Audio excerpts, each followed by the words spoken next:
अब यहाँ हम 51 क्वेश्चन नंबर देखेंगे। पिछली वीडियो में हम 50 नंबर तक देखे थे क्वेश्चन, तो आइए चलिए देखते हैं।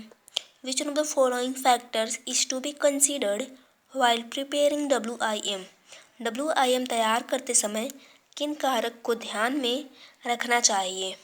पहला ऑप्शन है स्टैंडर्ड ऑफ ट्रेनिंग, प्रशिक्षुओं का स्तर। दूसरा ऑप्शन है क्लियर ऑब्जेक्टिव, स्पष्ट उद्देश्य। तीसरा ऑप्शन है सोर्स ऑफ इंफॉर्मेशन, जानकारी के स्रोत। चौथा ऑप्शन है ऑल ऑफ दिस।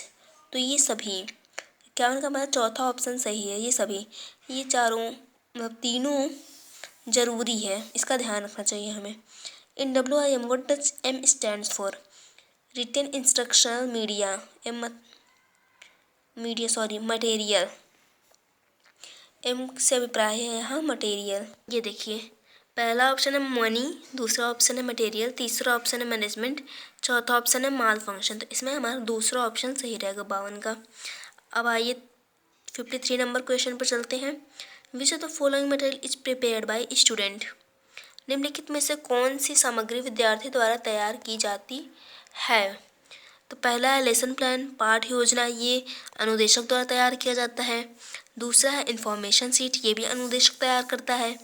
तीसरा है ऑपरेशन शीट, ये भी अनुदेशक तैयार करता है। और चौथा है डेली डायरी, तो ये स्टूडेंट द्वारा तैयार किया जाता है। तो हमारा 53 का आंसर डेली डायरी, दैनिक डायरी, चौथा हो जाएगा। चौथा सही उत्तर है। अब आइए 54 नंबर क्वेश्चन पर चलते हैं। Which one of the following is called essay type test?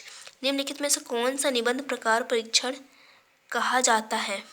तो पहला ऑप्शन है ऑब्जेक्टिव टेस्ट, वस्तुनिष्ठ परीक्षण, ओरल टेस्ट, मौखिक परीक्षण। तीसरा सब्जेक्टिव टेस्ट, विषयपरक परीक्षण। चौथा परफॉर्मेंस टेस्ट, प्रदर्शन परीक्षण। तो 54 का तीसरा ऑप्शन सही है, सब्जेक्टिव टेस्ट, विषयपरक परीक्षण। 55 का what is the purpose of a test? परीक्षण का उद्देश्य क्या है? To check understanding of a learner, अधिगमकर्ता की समझ की जांच करना। To encourage learners to study, अधिगमकर्ताओं को अध्ययन करने के लिए प्रोत्साहित करना। To guide the learners by knowing their weak points, उनके कमजोर बिंदुओं को जानकर अधिगमकर्ताओं का मार्गदर्शन करना। चौथा है ऑल ऑफ दिस। तो ये सभी हमारा परीक्षा का उद्देश्य, तीनों ऑप्शन हमारा सही है। तो 55 का चौथा आंसर सही हो जाएगा, फोर्थ वाला ऑल ऑफ दीज, ये सभी। अब आइए 56 पे आते हैं।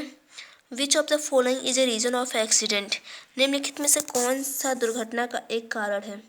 Work on a safe machine, सुरक्षित मशीन पर कार्य करना। ऐसे तो दुर्घटना होगा नहीं, जब सुरक्षित है मशीन तो कहाँ से होगा दुर्घटना। फॉलोइंग ऑल सेफ्टी रूल्स, सभी सुरक्षा नियमों का पालन करना, ये भी नहीं है। Using safety apparels while working, ये भी नहीं होगा। कार्य करते समय सुरक्षित साफ सामानों का प्रयोग।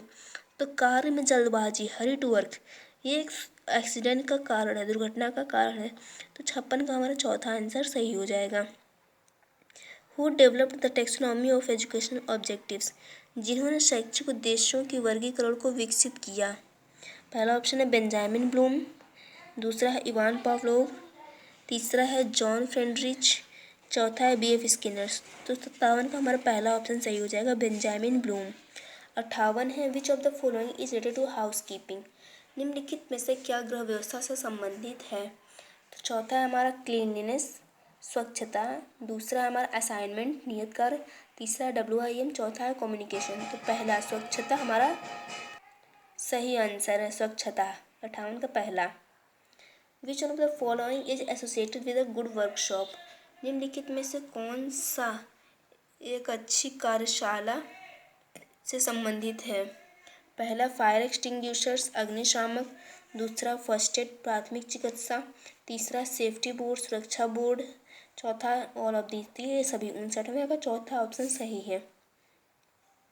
अब 60 नंबर क्वेश्चन पे आते हैं। Which of the following is not the quality of a good counsellor?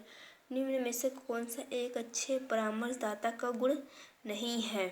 He should be sympathetic, उसे सहानुभूतिपूर्ण होना चाहिए। ही शुड बी नेचुरल, उसे स्वाभाविक होना चाहिए। He should B a good observer, उसे एक अच्छा प्रेक्षक होना चाहिए। ही शुड बी एम्पैथेटिक, उसे सहानुभूति रखने वाला होना चाहिए। He should be sympathetic. 60वां का पहला ऑप्शन सही रहेगा।